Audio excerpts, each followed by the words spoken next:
What if the house of your dreams became your worst nightmare? In 2014, a New Jersey family moved into their perfect home, only to discover someone had been watching them all along. Derek and Maria Broaddus had spent months searching for the perfect family home. After years of saving and planning, they finally found it. A stunning 6-bedroom Dutch colonial mansion in Westfield, New Jersey, one of the most sought-after neighborhoods in the state. The house sat on a prestigious street called the Boulevard, surrounded by towering oak trees and pristine lawns. With its classic architecture, spacious rooms, and perfect location near top-rated schools, it seemed like everything they'd ever dreamed of. They paid $1.3 million for their slice of the American dream, ready to create a lifetime of memories with their 3 young children in this beautiful home. The excitement of homeownership filled their hearts as they began planning renovations and deciding which child would get which bedroom. But just 3 days after the closing, on a warm June afternoon, Derek decided to stop by the property to check on some contractor work. As he walked up the driveway, he noticed the mailbox flag was up. Curious, he opened it and found several pieces of mail. Most were standard welcome letters and advertisements, but one envelope stood out. It was stark white, with no return address, and across the front, in cold typed letters, were 3 words that made his stomach drop: the new owner. Something about it felt immediately wrong. His hands trembled slightly as he held it, an inexplicable sense of dread washing over him before he'd even opened it. With shaking hands, Derek tore open the envelope. The letter inside was typed, formal, and deeply unsettling. It began with an eerie greeting: "Dearest new neighbor at 657 Boulevard. Allow me to welcome you to the neighborhood." But the pleasantries quickly turned sinister. The writer claimed that their family had been tied to the house for generations, watching it, waiting for it. They wrote, "My grandfather watched the house in the 1920s, and my father watched in the 1960s. It is now my time. Do you know the history of the house? Do you know what lies within the walls?" The letter spoke of the house as if it were alive, as if it had called to them across time. Most chilling of all, the writer claimed the house had called to them as well. Did 657 Boulevard call to you with its force? "I have been put in charge of watching and waiting for its second coming." Derek's blood ran cold as he realized someone had been observing the property, waiting for new owners to arrive. Derek continued reading, his horror growing with each line. The letter took an even darker turn as the writer revealed they'd already been watching the family. "I see already that you have children. It is your job to bring me young blood for the house to drink. Have you found all of the secrets it holds yet? Will the young blood play in the basement? Or are they too afraid to go down there alone? I would be very afraid if I were them. It is far away from the rest of the house. If you were upstairs, you would never hear them scream." The words seemed designed to terrorize, to make them afraid of their own home. But perhaps most disturbing was the obsession with the children. The writer repeated again, "Young blood is what the house craves. It has been starved for so long." Derek felt sick. This wasn't just some prank. Someone was actively targeting his family, and they knew intimate details about them, including the fact that they had children. The letter continued with disturbing, invasive questions that revealed just how closely this person had been watching them. "Who has the bedrooms facing the street? I'll know as soon as you move in. It will help me to know who is in which bedroom so that I can plan better." The watcher was already strategizing, planning their surveillance down to which windows to watch. They asked about the previous owners. Was your old house too small for the growing family? Or was it greed to bring me your children? Once I know their names, I will call to them and draw them to me. The possessive language. The obsession with learning the children's names. The promise to somehow lure them. Every sentence was calculated to instill maximum fear. The writer even questioned their motives for buying such a large house. "Do you need to fill the house with the young blood I requested? It was as if the writer believed they had some claim to the property, some right to dictate who lived there and why. Derek realized with growing horror that this person wasn't just watching casually, they were deeply, obsessively invested in the house and everyone who entered it.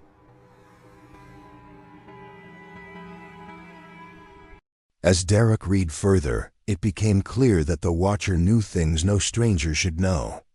They knew which rooms faced the street, suggesting they'd been inside or had extensively studied the property. They knew the family had outgrown their previous home. They seemed to understand the layout intimately, mentioning specific features like the basement's isolation from the rest of the house. But most chilling was the historical claim. The watcher stated that the house had been their family's target for decades, passed down through generations like some twisted inheritance. "It is now my time to watch," they wrote. "I have been chosen. I was born for this role. It is in my blood." This wasn't a recent obsession. According to the letter, this surveillance had been ongoing for nearly a century, with the watcher being the latest in a family line of observers. The implications were terrifying. Someone had been watching this house, and everyone who lived in it, for generations, and they saw nothing wrong with it. In fact, they saw it as their birthright, their destiny. Derek's hands were shaking so badly he could barely hold the paper as he reached the letter's conclusion. After pages of disturbing revelations and thinly veiled threats, the writer ended with a promise that would haunt the family for years to come. "You are new here, and I know it bothers you to not know who I am. This is a very interesting situation, and I will find out everything about you. I know your name. I know the name of the firstborn child, and I know the names of all of your children. I am very patient. I will wait for you to move in, and when you do, I will be there." Then, the closing that would become infamous. "Welcome, my friends, welcome. Let the party begin."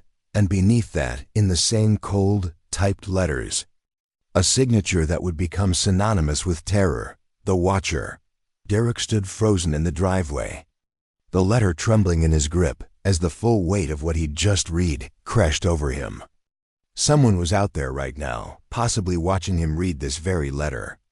And they were promising that this was just the beginning. Derek immediately called Maria, his voice barely steady as he tried to explain what he'd just read. Within the hour, they were at the Westfield Police Department filing a report, the letter sealed in a plastic bag like the evidence it would become. The detective who took their statement tried to reassure them, probably just a sick prank, maybe a disgruntled neighbor upset about new people moving in, likely nothing to worry about. But Derek and Maria couldn't shake the feeling that this was very, very real. They installed a security system immediately, cameras covering every angle of the property. They hired a private investigator. They changed their phone numbers to unlisted. They told their children they couldn't talk about the new house to anyone at school. But even as they took these precautions, they knew the watcher was still out there. And just days later, their worst fears were confirmed when Maria opened the mailbox to find another envelope. Same white paper, same typed address, same sender. The watcher had returned, and this time, the message was even more disturbing. The second letter revealed that the watcher was not just observing, they were angry. Furious, in fact, that the family had dared to bring in contractors and begin renovations. The letter dripped with possessiveness and rage. "You have hired workers to go inside the house. Who are they? What do they want? Why are they in the house? I do not like strangers. I will find out who they are and what they are doing in my house." That phrase, "my house," sent chills down their spines. The watcher truly believed they owned the property in some twisted way. But worse was coming. The letter continued with renewed focus on the children. "I see that you have children. I have seen them. They are beautiful, and I am pleased that the young blood is back in the house. I have been waiting for you. The house has been crying for decades. I will restore it to what it once was. I will fill its rooms with young blood once more. Are you ready for me? I know you are. I have watched you for so long. The watcher had been surveilling them before they even moved in, perhaps during their house tours, perhaps as they visited the property to take measurements. Someone had been in the shadows all along, studying them, learning about their children, planning. As renovations progressed, the watcher's anger intensified. Another letter arrived, and this one was filled with rage about the changes being made to the house. Stop tearing apart what should be left alone. You are making it angry. The house does not like what you are doing. I have seen your contractor removing the beautiful old wood from the walls. You are destroying the bones of the house. Every change you make brings you closer to what's waiting inside. The watcher demanded they cease all renovations immediately, insisting that certain features must remain untouched. They wrote about watching the contractor work, describing in detail what was being done in which rooms and at what times, proving they were conducting active, real-time surveillance. They mentioned seeing the contractor's van arrive each morning, knew how many workers entered, and even described what they wore. The contractor himself began to feel uneasy, reporting to Derek that he had the constant feeling of being watched, and twice thought he'd seen someone standing at the property line, just staring. Tools went missing and later reappeared in different locations. The project became plagued with unsettling incidents that made everyone involved paranoid and afraid. Over the following months, the letters continued arriving with disturbing regularity.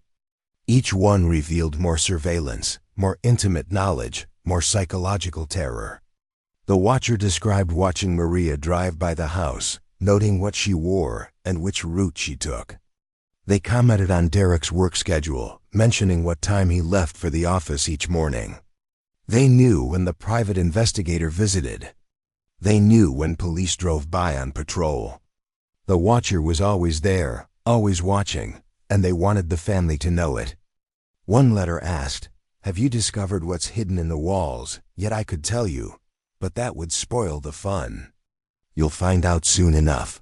Another mentioned, "I walk by the house several times a day. Sometimes I stand there for hours. You have never seen me, but I have seen you. I know when you leave. I know when you return. I know when you are home, and I know when the house is empty." The psychological warfare was relentless, designed to make them feel they had no privacy, no safety, no escape. The family's dream home had become a prison of fear, and they hadn't even moved in yet. Police analyzed the letters for fingerprints and DNA, but found nothing. The paper was generic office supply store stock. The typewriter or printer used left no unique identifiers. The psychological toll became unbearable. Derek and Maria had invested their entire life savings into this house. $1.3 million plus renovation costs. But they couldn't bring their family there. The house sat empty, a beautiful prison they owned but couldn't inhabit. They tried everything to solve the mystery. They hired multiple private investigators who interviewed dozens of neighbors, researched property records going back decades, and conducted surveillance of the surveillance. They installed high-end security systems with motion sensors and cameras covering every angle, hoping to finally catch the watcher on film. But whoever it was seemed to know where every camera pointed, always staying just out of frame or never triggering the sensors. The family couldn't let their children play in the backyard they'd been so excited about. They couldn't finish the renovations to the bedrooms the kids had already picked out. Family photos that were supposed to capture memories of their first day in the new house remained untaken. The swing set they'd purchased sat unassembled in the garage. Birthday parties, holiday celebrations, Sunday dinners, all the life they'd planned to build in that house remained frozen, unrealized. Meanwhile, they were still paying the mortgage on a house they'd never sleep in, hemorrhaging money while living elsewhere and watching their dream die. The watcher had won without ever showing their face. Desperate for answers, the family spared no expense in their investigation. They brought in forensic document analysts who examined every letter under microscopes, looking for paper fibers, watermarks, or manufacturing details that might narrow down where the materials were purchased. Handwriting experts studied the typing patterns, the spacing, the pressure of the keys, hoping to identify the specific typewriter or printer model used. The Westfield Police Department opened a full investigation, interviewing over 100 potential suspects in the neighborhood and surrounding areas. They looked into the previous owners of the house, going back decades, searching for anyone who might harbor an obsession with the property. Former contractors, real estate agents, delivery people, utility workers, anyone who'd had access to the house underwent scrutiny. They investigated neighbors who'd been outbid on the property, thinking perhaps the watcher was someone bitter about losing their chance to buy the house. They examined local real estate records for patterns, looking for anyone who'd shown unusual interest in properties on the boulevard. They even consulted with FBI behavioral analysts who created a psychological profile of the watcher. But every lead went nowhere. Every suspect was cleared. The typewriter or printer was too common to trace. The paper came from standard office supply stores. No fingerprints, no DNA, no security footage ever captured anyone approaching the mailbox. It was as if the watcher was a ghost, capable of watching everything while remaining completely invisible themselves.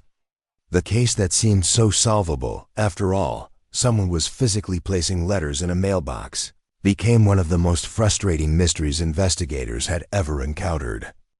After 3 years of psychological torment, mounting debt, and no closer to identifying the watcher, the Broaddus family made the heartbreaking decision they'd been avoiding. They had to sell.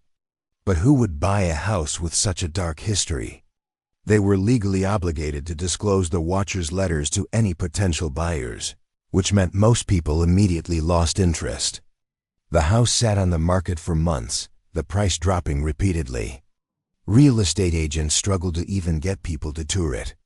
Those who did come for viewings would read about the letters and quickly leave, some literally running back to their cars. The family eventually sold the house in 2019 for $959,000, a staggering loss of over $400,000, not including the money spent on investigations, security systems, and legal fees that pushed their total loss well over $500,000. The new owners were a family who claimed they weren't afraid of the watcher and believed they could handle it. Interestingly, after they moved in, no new letters appeared. At least none that were publicly reported. This led to rampant speculation. Had the watcher achieved their goal of driving out the Broaddus family specifically? Had they moved away? Had they died? Or were they simply satisfied, waiting and watching the new family in silence?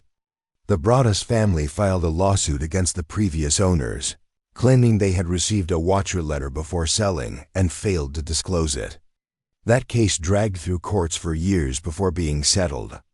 The family also sued their insurance company to try to recoup some of their massive financial losses. In the end, they lost everything: their money, their dream home, their sense of security, and years of their lives consumed by fear and investigation. To this day, someone still lives in that house on Boulevard. And somewhere out there, the watcher might still be watching. The Watcher case remains one of America's most disturbing unsolved mysteries. If you enjoyed this story, subscribe for more true crime content.